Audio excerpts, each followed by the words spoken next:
ഓഫാക്കണോ? എങ്ങോട്ടാ ഇത്ര ധൃതിയില്? പഴയ കള്ളന്മാര് തന്നെയാണല്ലോ. എന്താടാ പരമേശ്വരം, നീ ജയിലിൽ നിന്ന് ഇറങ്ങിയ? അവിടെ എങ്ങനെ സ്ഥിരം കിടക്കാൻ പറ്റുമോ സാറേ?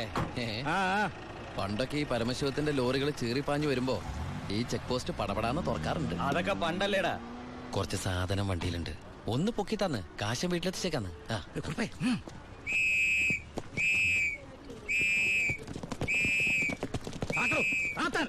ഞാൻ പറയാതെ ഒറ്റ വണ്ടി കടത്തി വിടരുത്. എന്താ സാർ പ്രശ്നം? എന്താ നിനക്ക് അറിഞ്ഞൂടാ?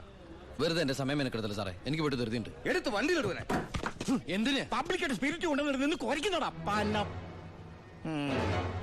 കേറി പരിശോധിക്കണോ?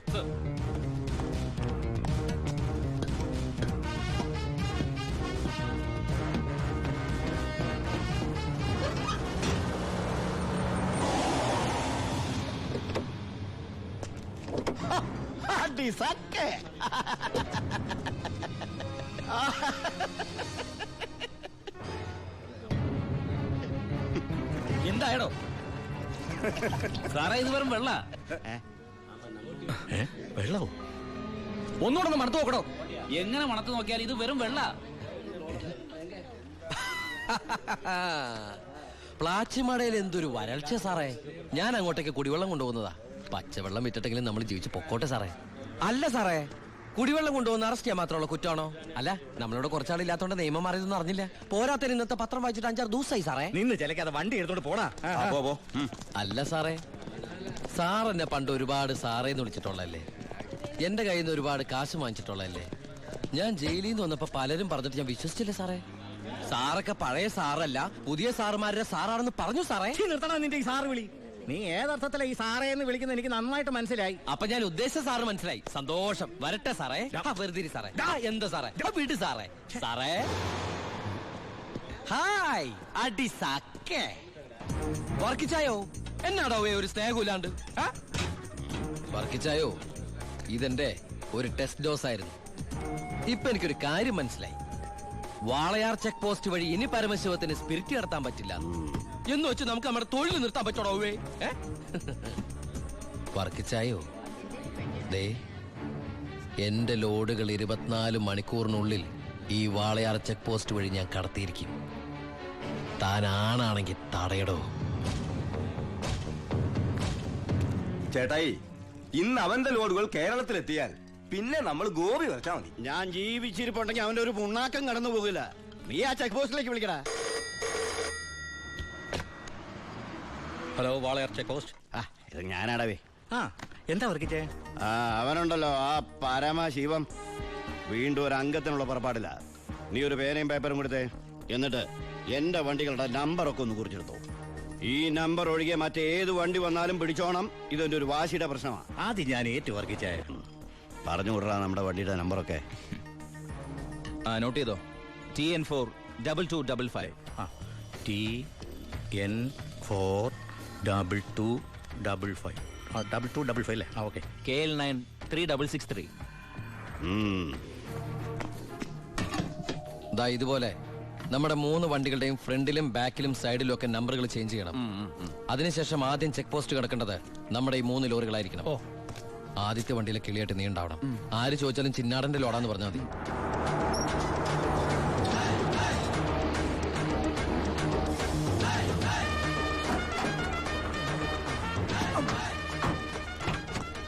നമസ്കാരം. ചിന്നാടൻ മുതലാളിയുടെ ലോറികളാ, 3 ലോഡുണ്ട്. എന്താണ് വണ്ടിയില്? പെട്രോളാ? അല്ല, ഡീസലാ. കുറുപ്പേ സർ, ചിന്നാടന്മാരുടെ ലോറികളാ. ആ നമ്പരല്ല, ഒന്ന് ചെക്ക് ചെയ്തേ.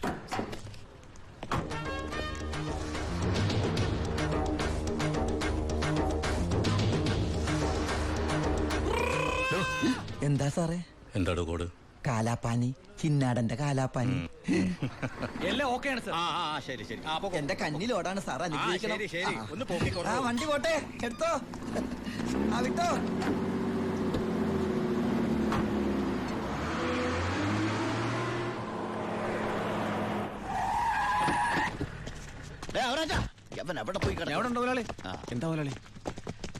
ചെക്ക് പോസ്റ്റിലൊക്കെ പറഞ്ഞു. കോഡ് മറക്കണ്ട. കാലാപ്പാനി. ശരി.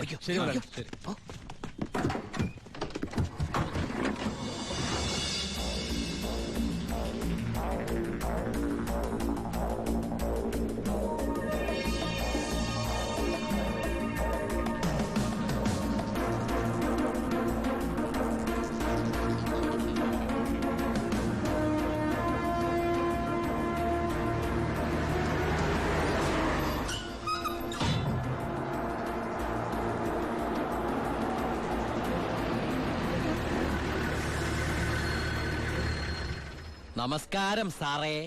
നീ എന്നെ സാറെന്ന് വിളിക്കരുത്. സോറി സാറേ. ദാ, അയ്യാ ഒന്ന് പൊക്കി തരണേ. പൊക്കി തരാവടാ.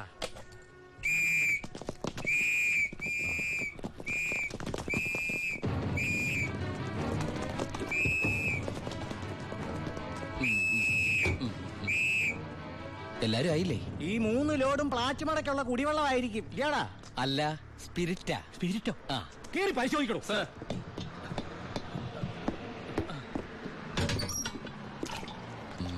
അമ്മയ്ക്കൊക്കെ സുഖമല്ലേ സാറേ? ഇവിടെ ഉള്ളവരൊക്കെ ഉണ്ടാക്കന്മാരെന്നാണോ നിന്റെ വിചാരം? എനിക്ക് മാത്രമല്ല സാറേ, ഇവിടെ നിൽക്കുന്ന കംപ്ലീറ്റ് ആൾക്കാരുടെ വിചാരം അതാണ്. ആ, സ്പിരിറ്റാ സാർ. ഇതിലെ സ്പിരിറ്റാ സാർ. ഇതിലും സ്പിരിറ്റാ. പറയുന്ന അവരുടെ ഒരു സ്പിരിറ്റ് ഉണ്ടല്ലേ സാറേ? കൈയെടുക്ക് സാറേ. ഏയ്,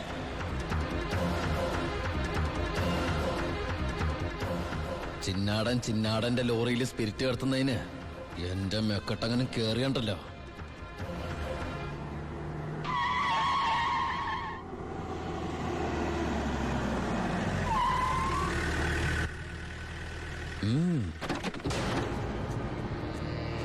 ഹായ് അടിസാക്കേ. എവിടെയായിരുന്നു ഔവേ? വണ്ടിയുടെ മുമ്പിലല്ലോ എസ്കോട്ട് വരുന്നത്. ഇവരെന്നെ സംശയിച്ചില്ലയോ? നീ വടാ അവിടുന്ന്. എന്നതാണോ പ്രശ്നം? ഈ ലോറികൾ ആരെന്നുള്ളതാ പ്രശ്നം. ഇതെന്റെ ലോറികൾ തന്നെ. കേട്ടല്ലോ, എല്ലാരും കേട്ടല്ലോ. കള്ള സ്പിരിറ്റുമായിട്ട് വന്ന ഈ 3 ലോറികളും നമ്മുടെ ബഹുമാനപ്പെട്ട വർക്കിച്ചിന്റേതാണെന്ന്. ഇത് നമ്മുടെ ലോറികളല്ല. അത് തന്നെയാണോ ഞാനും പറയാൻ വന്നത്. ഇത് നമ്മുടെ ലോറികളല്ല. ഇത് വർക്കിച്ചിന്റെ ലോറി എന്നെ ഇത് കൊച്ചുവളുടെ പേരിലായിട്ടിരിക്കുന്നത് ചഞ്ചൽ. ഇത് എന്റെ ലോറികളെ അല്ല. അല്ലേ? അല്ലെന്ന് പറഞ്ഞില്ലേ? അപ്പൊ ഓക്കെ. വർക്കിച്ചായന്റെ ലോറികൾ അല്ലെങ്കിൽ നമുക്ക് പിടിച്ച് അകത്തിട്ടല്ലോ സാറേ. എന്തായാലും ഉടമസ്ഥൻ വരുമല്ലോ, അപ്പൊ അയാളെയും പിടിച്ച് അകത്തിടാം. എങ്ങനെയുണ്ട് എന്റെ ഐഡിയ? സാറിന് ടോയ്ലറ്റ് പോകാൻ പറ്റുന്നുണ്ടോ? ഫേസ് വല്ലാണ്ടിരിക്കണു. വർക്കിച്ചായ ഒന്ന് ഇങ്ങോട്ട് വന്നേ. വന്നേന്ന് ഇങ്ങോട്ട് വന്നേന്ന് ഞാനല്ലേ വിളിക്കണേ. വർക്കിച്ചിന് ലോറിയിൽ ലോഡ് അടക്കം വൻ നഷ്ടം വരുമെന്ന് എനിക്കറിയാം. വർക്കിച്ചിന്റെ വണ്ടികളുടെ നമ്പർ ഉപയോഗിച്ച് എന്റെ ലോറികള് 1 മണിക്കൂർ മുമ്പ് പാലക്കാട് അതിർത്തി കടന്നു. ഇനി മഷിയിട്ട് നോക്കിയാലും കിട്ടില്ല. എന്തിനാ വർക്കിച്ചൻ എന്റെ റൺവേ കയറി കളിച്ചത്? അതുകൊണ്ടല്ലേ ഞാൻ കയറ്റി കളിച്ചത്. ഇനി എന്റെ റൺവേ കയറി കളിച്ച ഇതൊരു സാമ്പിൾ വെടിക്കട്ട. തൃശൂർ പൂരം കാണാൻ പോകുന്നേ ഉള്ളൂ. വരട്ടടവേ. ഒന്ന് തള്ളിക്കേ. അയാളെ വിളി. സാറേ ഒന്ന് പൊക്കിക്കേ.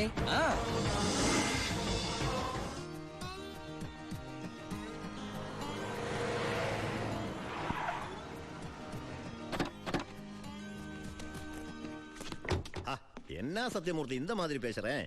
அந்த சின்னாடன் ராஸ்கல்ஸ் கொடுക്കുന്നതിലും ജാസ്തി ഞാൻ കൊടുക്കறேன். ഓ ശരി ശരി, നേരി പാക്കറ. എന്താ ഭായി സത്യമൂർത്തിയുടെ പ്രശ്നം? പ്രശ്നം ആ ചിന്നാടന്മാര് തന്നെ. നമുക്ക് ലോഡ് തരായിരിക്കും അവന്മാര് പല രീതിയിൽ ശ്രമിക്കുക. എങ്കിൽ പിന്നെ ആ റാവുന്റെ അടുത്ത് സാധനം എടുത്തൂടെ? അപ്പാ, ഞാനും അത് എത്ര തവണ അപ്പനോട് പറഞ്ഞതാ. അത് വേണ്ട. ആ സ്പിരിറ്റ് ഉപയോഗിക്കാൻ കൊള്ളില്ല. അത് സെക്കൻഡ് ക്വാളിറ്റിയാ. അതെ, ഈ ബിസിനസ് നമുക്ക് മോക്ഷം കിട്ടാനേ നടത്തണമെന്നല്ലോ. അങ്ങനെ പറയരുത് ജോണി. ചെയ്യുന്നത് സ്പിരിറ്റ് കച്ചവടാണെങ്കിലും അതിലുണ്ടൊരു നേരുന്നറിയും. ഇന്നേ വരെ നമ്മുടെ സ്പിരിറ്റ് ഉപയോഗിച്ചിട്ട് ആർക്കൊന്നും സംഭവിച്ചിട്ടില്ല. ആ വിശ്വാസം നശിപ്പിക്കരുത്. എന്ന് വെച്ചാൽ സത്യമൂർത്തിയുടെ ധോണി, നീ ഇതിൽ ഇടപെടണ്ട. ഓ ശിവ, അവനൊന്നും അറിയില്ല, വിട്ടുകള. ഏയ്. ഞാനേ സത്യമൂർത്തി ഒന്ന് കണ്ടിട്ട് വരാം. ആ ശിവ, നിനക്കൊരു കത്തുണ്ടായിരുന്നു ദുബായിന്ന്.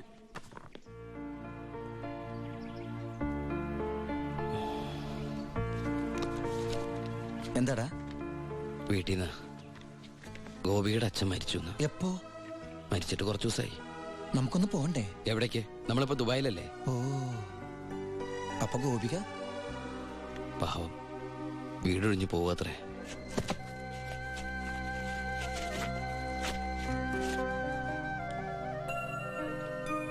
എന്നാ ഞങ്ങള് നാട്ടിലെ വീട്ടിലാരും ഇല്ലാത്ത സ്ഥിതിക്ക് മോളെ ദിവാകരന്റെ വീട്ടിൽ തന്നെ ആയിരിക്കും താമസിപ്പിക്കുക അല്ലേ? അതിൽ ചെറിയൊരു പ്രശ്നമുണ്ട്. കല്യാണം തുടങ്ങി ഇവളുടെ ബാധ്യത മൊത്തം എൻ്റെ തലയിലാകുമോന്ന് വൈഫിനൊരു പേടി. 1-2 വട്ടം സൂചിപ്പിക്കുകയും ചെയ്ത്. അതുകൊണ്ട് ഇലയ്ക്കും മുള്ളിനും കേടില്ലാതെ ഞാനൊന്ന് തീരുമാനിച്ചു. തൽക്കാലം ഗോപി ഒരു ഹോസ്റ്റലിലാക്കുക. അവിടെ അടുത്തൊരു തുണിക്കടയിൽ ജോലിയും ശരിയാക്കിയിട്ടുണ്ട്. ഇനിയിപ്പോ ആരെ ആശ്രയിക്കാതെ ഇവൾക്ക് ജീവിക്കാൻ കഴിയല്ലോ. വൈകി അവിടെ എത്താൻ രാത്രിയാവും.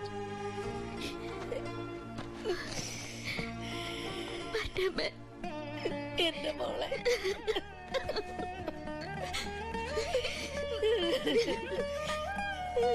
നിന്നെ ഹോസ്റ്റലിൽ നിർത്താനും തുണിക്കട പണിയെടുക്കാനും ഒന്നും ഞാൻ സമ്മതിക്കില്ല. ഞാൻ എന്റെ ഉണ്ണിക്ക് വേണ്ടി ആലോചിച്ചുറപ്പിച്ച പെണ്ണാ ഇവള്. അവൻ ദുബായിന്ന് വന്നാൽ ഉടനെ ഇവരുടെ കല്യാണം നടക്കും. 10 ദിവസം മുമ്പ് ഇവൾ ഈ വീട്ടിലേക്ക് കയറിയെന്ന് വിചാരിച്ച് ഒന്നും സംഭവിക്കാൻ പോണില്ല. ഗോപികയെ ഞാൻ എന്റെ അമ്പിളിയെ പോലെ നോക്കിക്കൊള്ളാം. അവളെ എനിക്ക് തന്നൂടെ? ഈ നല്ല മനസ്സിനെ നിങ്ങളൊക്കെ ദൈവം അനുഗ്രഹിക്കട്ടെ.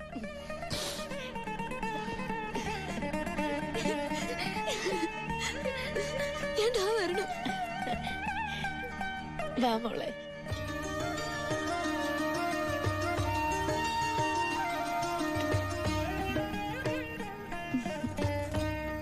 വലതുകാല് വെച്ച് കയറിക്കോ മോളെ.